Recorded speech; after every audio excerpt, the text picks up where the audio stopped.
अध्याय 1 जीवन। पलटू साहब के माता पिता तथा परिवार के विषय में कहीं से भी कुछ पता नहीं चलता। आपके निजी जीवन के बारे में मिलने वाली जानकारी का स्रोत मुख्यतः आपकी वाणी ही है। आपके असली नाम के बारे में कुछ भी मालूम नहीं। पलटू नाम तो आपके सद्गुरु गोबिंद साहिब के द्वारा दिया गया बताया जाता है। कहा जाता है कि नामदान मिल जाने पर आप पूरी लगन के साथ नाम के अभ्यास में जुट गए। हर समय आप मन ही मन गुरु द्वारा बताया गया नाम जपते रहते। आपका ध्यान जल्दी ही बाहर से हटकर अंदर की ओर यानी संसार से हटकर प्रभु की ओर हो गया। आपकी यह दशा देखकर प्रसन्न हुए सद्गुरु ने कहा कि यह तो पलटकर पलटू ही बन गया है। तभी से लोग आपको इस नाम से जानने लगे। जैसा कि आचार्य परशुराम चतुर्वेदी ने अपनी पुस्तक उत्तरी भारत की संत परंपरा में लिखा है, इस संबंध में एक दोहा प्रसिद्ध है। पल पल में पलटू रहे, अजपा आठों जाम, गुरु गोबिंद अस जानी के, राखा पलटू नाम। पलटू साहब ने अपनी वाणी में सब जगह सद्गुरु से मिले अपने इसी नाम का प्रयोग किया है, जो आपके अपने सद्गुरु के प्रति भक्ति भाव तथा प्रेम का प्रतीक है। पलटू साहब का एक भाई पलटू प्रसाद के नाम से प्रसिद्ध है, लेकिन यह नाम भी वास्तविक नहीं जान पड़ता। पलटू प्रसाद की भजनावली के आधार पर कहा जा सकता है कि पलटू साहिब का जन्म उत्तर प्रदेश के जिला फैजाबाद में अयोध्या के निकट एक गांव में हुआ था। नगपुर जलालपुर नाम का यह गांव मालीपुर रेलवे स्टेशन से 13 किलोमीटर दूरी पर है। भजनावली में गांव का नाम नंगा जलालपुर दिया गया है, परंतु बेल्विडेयर प्रिंटिंग वर्क्स इलाहाबाद द्वारा प्रकाशित पलटू साहब की वाणी के संकलन के आरंभ में काफी खोज के बाद दिए गए उनके जीवन चरित्र के अनुसार इस नाम का कोई गांव फैजाबाद या उसके साथ लगते आजमगढ़ जिले में नहीं है। पलटू साहब सदा ग्रस्त आश्रम में रहे और उनके वंश के लोग अब तक नगपुर जलालपुर गांव में मौजूद हैं। आचार्य परशुराम चतुर्वेदी ने गांव का नाम नग जलालपुर बताया है। ऐसा लगता है कि पहले नंगा जलालपुर के नाम से जाना जाने वाला यह गांव अब नगपुर जलालपुर और नग जलालपुर दोनों नामों से जाना जाता है। पलटू साहब की वाणी से पता चलता है कि आपने एक बनिया परिवार में जन्म लिया था और आजीविका के लिए दुकानदारी का धंधा अपना लिया था। आपकी वाणी में कई जगह इस बात का वर्णन है।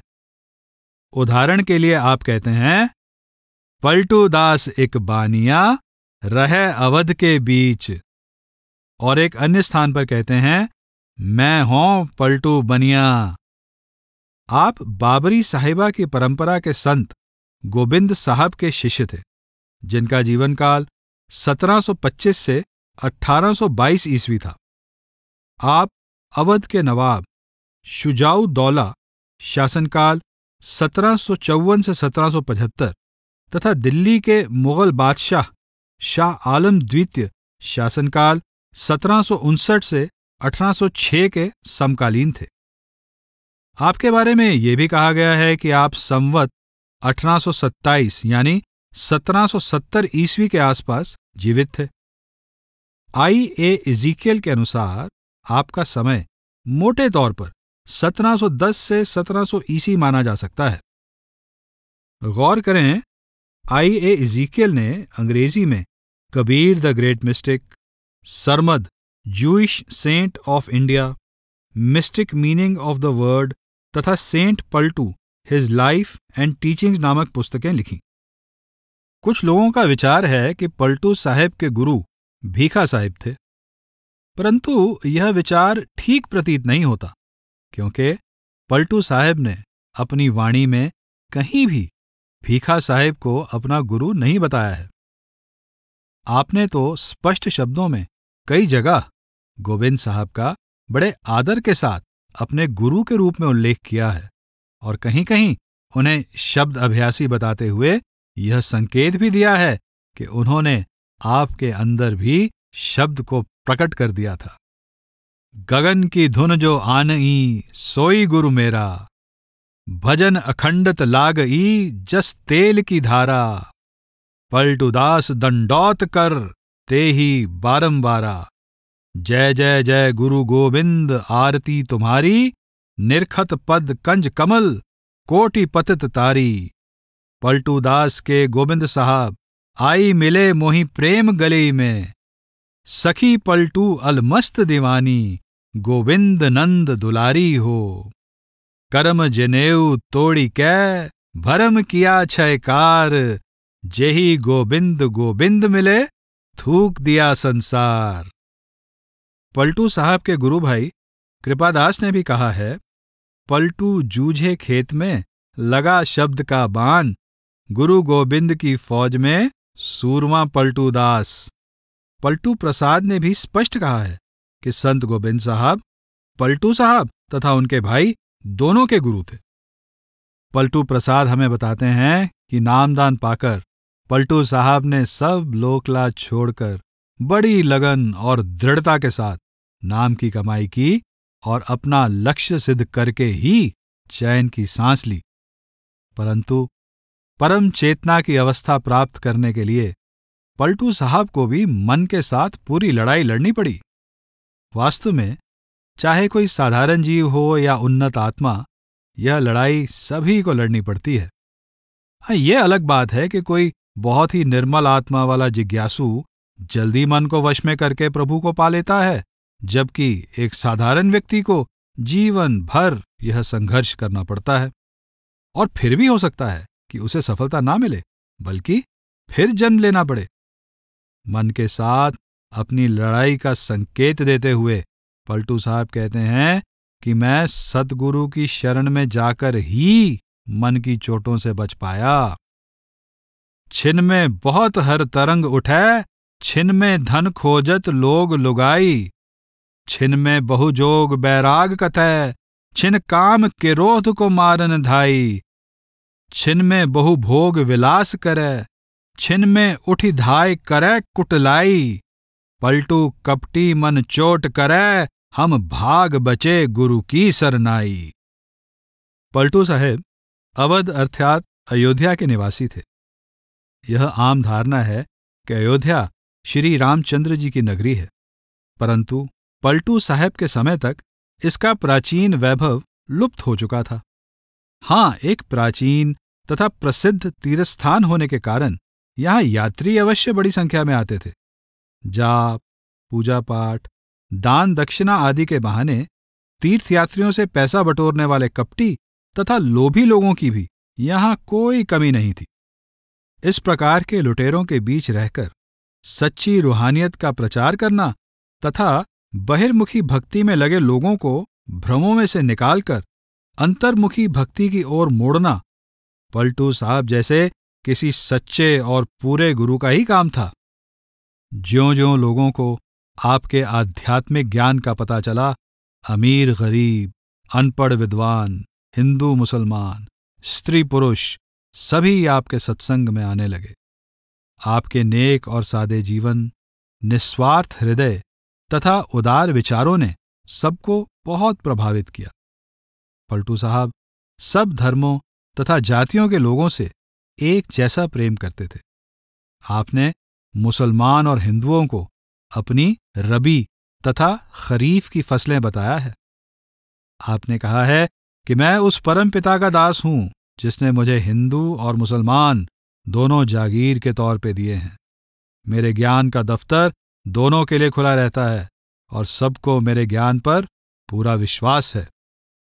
मुसलमान रब्बी मेरी, हिंदू भया खरीफ, हिंदू भया खरीफ दऊ है फसल हमारी, इनको चाहे लई काट के बारी बारी, साल भर में मिली यही हमको जागीरी, चाकर भय हजूरी कौन अब करे तगीरी, दोनों को समुझाई ज्ञान का दफ्तर खोले, सब कायल होई जाए अमल दे को न बोले। दो दीन के बीच में, पलटू दास हरीफ, मुसलमान रब्बी मेरी, हिंदू भया खरीफ। पलटू साहब के मन में जातिगत भेदभाव भी नहीं था। आप कहते हैं कि मैंने चारों वर्णों में कोई अंतर ना रखते हुए सबको सच्ची भक्ति का पाठ पढ़ाया है। चार बरन को मेटी कै, भक्ति चलाया मूल। आप कहते हैं कि प्रभु से मिलाप के लिए केवल भक्ति और प्रेम की आवश्यकता होती है, जाति पाति कोई महत्व नहीं रखती। महाभारत से विदुर और सुपच के तथा रामचरितमानस से भीलनी का उदाहरण देकर आप समझाते हैं कि यद्यपि ये सब छोटी समझी जाने वाली जातियों में पैदा हुए थे, फिर भी इन्होंने प्रेम से भगवान को अपने वश में कर लिया था। इसलिए किसी को ऊंची जाति का अहंकार बिल्कुल नहीं करना चाहिए। पलटू साहब अपने पूर्वजों के व्यवसाय दुकानदारी की मिसाल देते हुए परमार्थ के इस गूढ़ रहस्य को उजागर करते हैं कि जैसे एक बनिया अपनी कम तोलने की आदत से मजबूर होकर पाप कर्म करता चला जाता है और उसी के फलस्वरूप 84 भोगता है, उसी तरह जीव यदि परमार्थी अभ्यास में पसंघा मारता है यानी कमी रखता है, नियम पूर्वक प्रतिदिन अभ्यास नहीं करता, तो उसकी मानसिक वृत्तियां उसे बारंबार पाप कर्म करने को उकसाती हैं और वह निर्लज्ज होकर पाप करता चला जाता है। समझाने पर भी अपने सृजनहार परमात्मा के रहस्य को नहीं समझता कि सृष्टि में हम जैसा बोते हैं वैसा ही फल खाने को मजबूर होना पड़ता है। बनिया बान न छोड़े, पसंघा मारे जाए, पसंघा मारे जाए, पूर को मरम न जानी, निस्दिन तौले घाट खोए यह परी पुरानी। केतिक कहा पुकार कहा, नहीं करे अनारी, लालच से भा पतित सहे, नाना दुख भारी। यह मन भा निर्लज्ज, लाज नहीं करे अपानी, जिन हर पैदा किया, ताही का मरम न जानी। 84 फिर आई के, पलटू जूती खाए, बनिया बानी ना छोड़े, पसंघा मारे जाए। एक अन्य जगह पलटू साहब एक परमार्थी बनिए की पहचान बताते हैं जो सारा कामकाज करते हुए अपने मन पर कड़ी नजर रखता है। बताया गया है कि दुकानदारी के सारे काम में, तोलने में, लेने देने में, खरीदने बेचने में, सामान लादने उतारने में मन की बहुत बड़ी भूमिका होती है। परमार्थी को भी उसी तरह हर काम में मन को परखना चाहिए। उसे इस बात का हरदम ध्यान रखना चाहिए कि मन कहीं उससे कोई अनुचित काम तो नहीं करवा रहा, मन का झुकाव कहीं छल कपट की ओर तो नहीं जा रहा। आप समझाना चाहते हैं कि मन की शक्ति को समझकर परमार्थी को उसके वश होकर कर्म करने की बजाय मन को अपने वश में करने का यत्न करना चाहिए। सो बनिया जो मन को तौले, मन ही के भीतर बसी बाजार, मन ही आप खरीदन हार। मन ही में लेन देन, मन ही दुकान, मन ही में मन की गुजरान, मन ही में लादे उलदे, अनत न जाए, मन ही की पैदा, मन ही में खाए, मन ही में तराजू, मन ही में शेर, पलटू दास सब मन ही का फेर। पलटू साहब हर तरह के लोभ से मुक्त एक आदर्श दुकानदार थे। आप कहते हैं कि राजा तथा अमीर लोग हाथ जोड़े मुझे कई प्रकार की भेंट देने आते हैं, परंतु उन्हें निराश ही लौटना पड़ता है।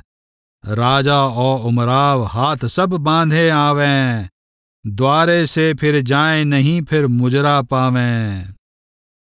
अपनी हक हलाल की कमाई पर जीवन निर्वाह करने की संतों की मर्यादा का पलटू साहब ने पूरी तरह पालन किया। उनका रहन सहन आडंबरहीन था, खान पान भी बिल्कुल सादा था और पहनावा भी। जैसे संत दूसरों की कमाई का पैसा नहीं लेते, वैसे ही केवल धर्म ग्रंथों में पड़े हुए सच के बजाय वे सदा अपने निजी अनुभव और साक्षात देखे गए सत्य का उल्लेख करते हैं। दादू साहब का कहना है कि लोग तो सुनी सुनाई बातें कहते हैं, परंतु मैं आंखों देखी का वर्णन करता हूं। दादू देखा अदीदा, सब कोई कहत सुनीदा। इसी प्रकार पलटू साहब कहते हैं कि मेरा भ्रम का पर्दा हट गया है और मुझे सत्य का दर्शन हो गया है।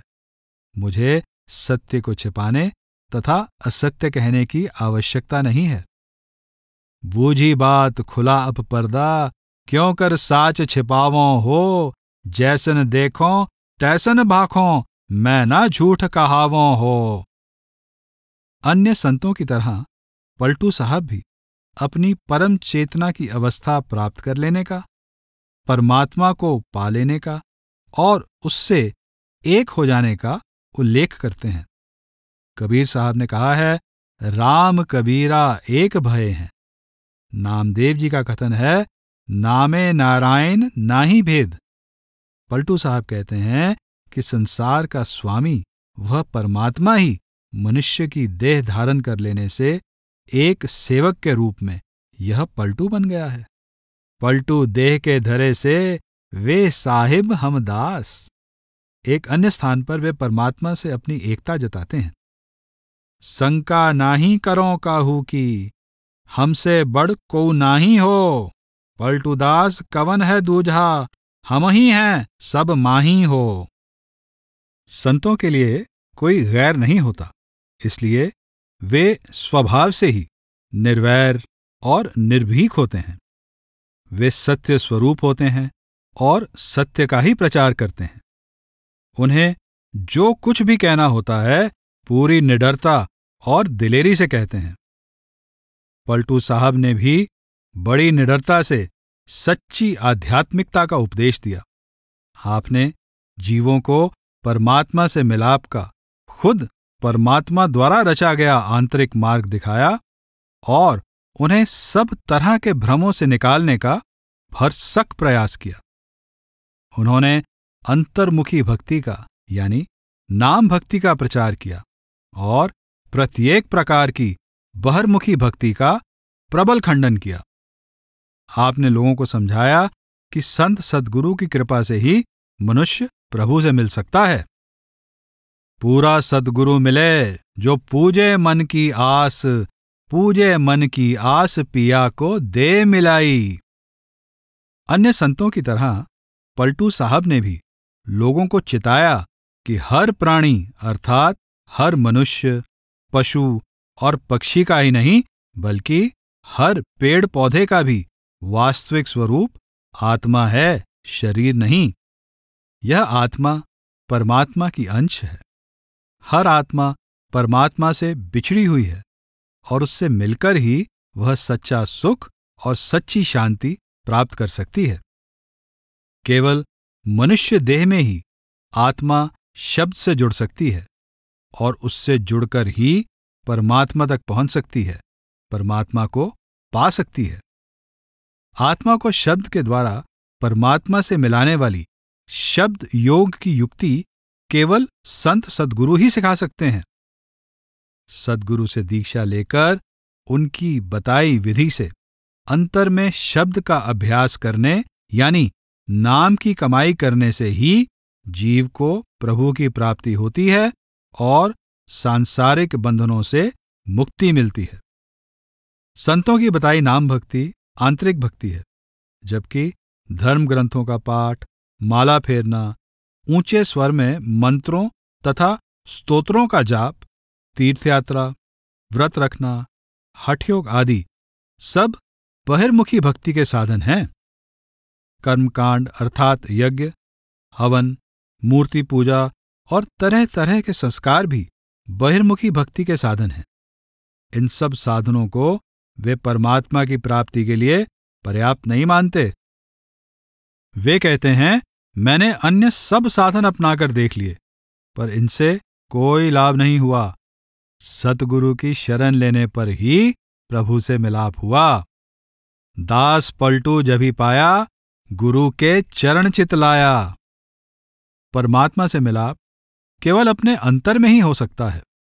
मूर्तियों को भोग लगाने और तरह तरह के चढ़ावे लेकर पीरों फकीरों के मज़ारों पर जाने से नहीं। मूरत और कबूर न बोले ना खाए कछु, हिंदू और तुर्क तुम कहाँ पाया, दास पलटू कहे पाया तिन आप में, मुए बैल ने कब घास खाया।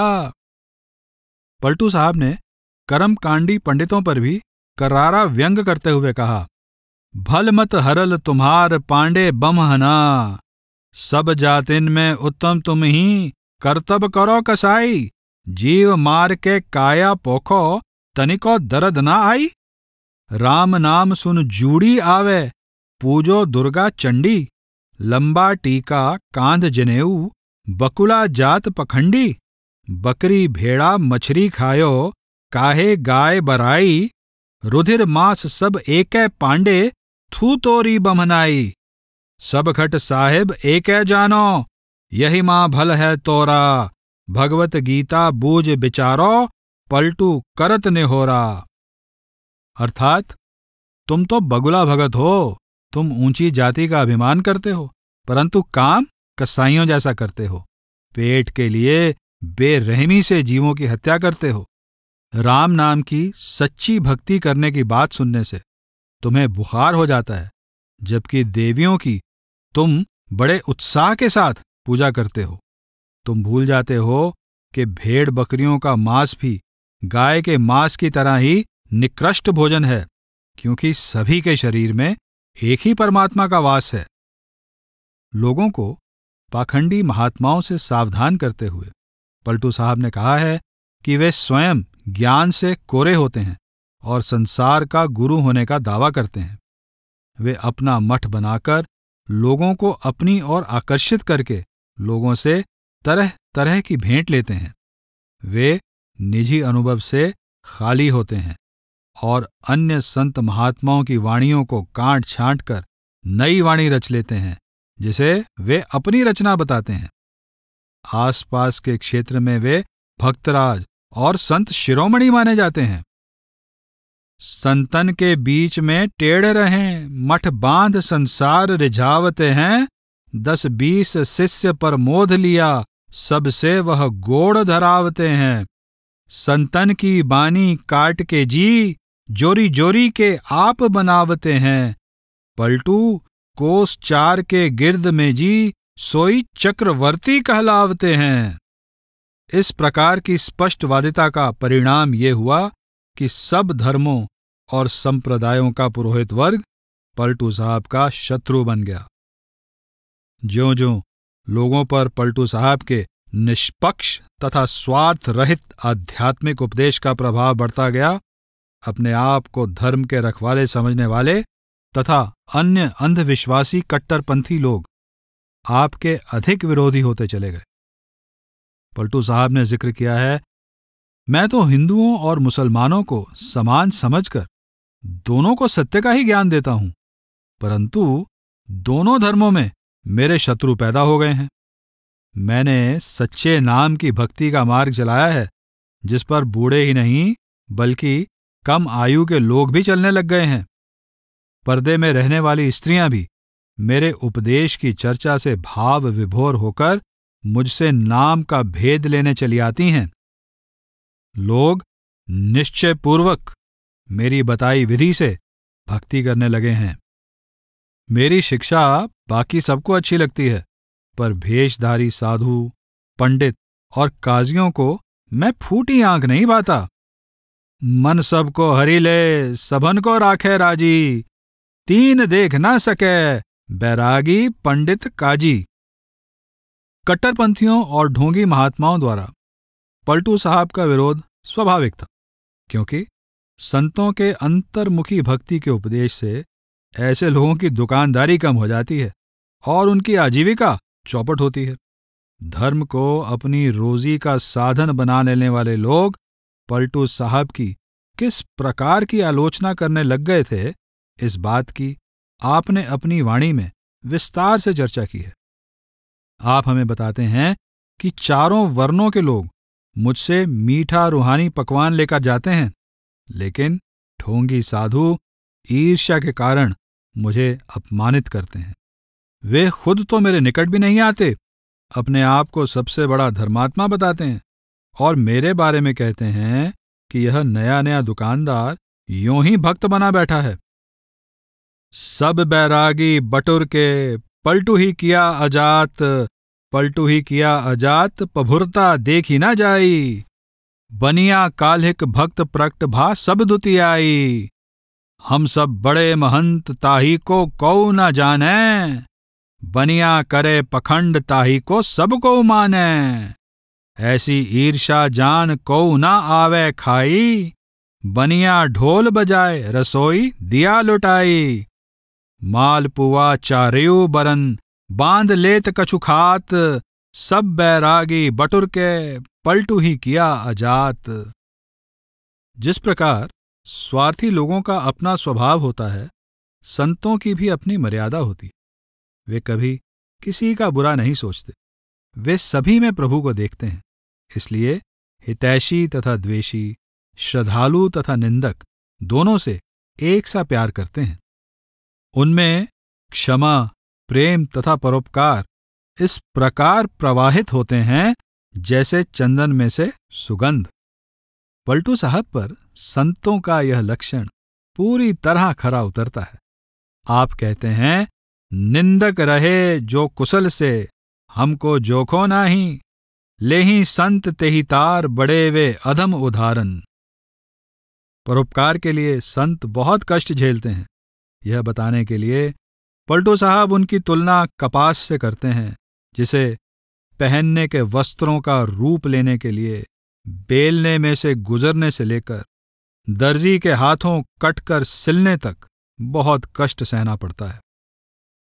संत सासना सहत हैं जैसे सहत कपास, जैसे सहत कपास नाय चरखा में ओटै, रुई धर जब तुम्हें हाथ से दो निभोटे।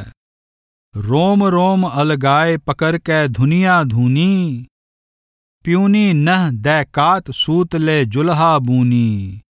धोबी भट्टी पर धरी कुंदीगर मुंगरी मारी, दर्दी टुक टुक फारी जोर के किया तैयारी। पर स्वार्थ के कारणे दुख सहे पलटू दास, संत सासना सहत हैं जैसे सहत कपास। जीवों के उद्धार में लगे पलटू साहब को भी बहुत कुछ सुनना पड़ा, सहना पड़ा। कहा जाता है कि उनको कई तरह से तंग किया गया, पर वे पूरी दिलेरी से प्रेम पूर्वक सत्य का प्रचार करते रहे। जब विरोधियों की दाल किसी तरह नहीं गली, तो उन्होंने एक दिन अवसर पाकर उनकी कुटिया को आग लगा दी और उन्हें जीवित ही जला दिया। उन्हें भी सुकरात, हजरत ईसा, शम्स तबरेज, मंसूर, सरमद, गुरु अर्जुन देव और गुरु तेग बहादुर की तरह रूढ़िवादी कट्टरपंथियों के क्रोध की अग्नि में अपने प्राणों की आहुति देनी पड़ी।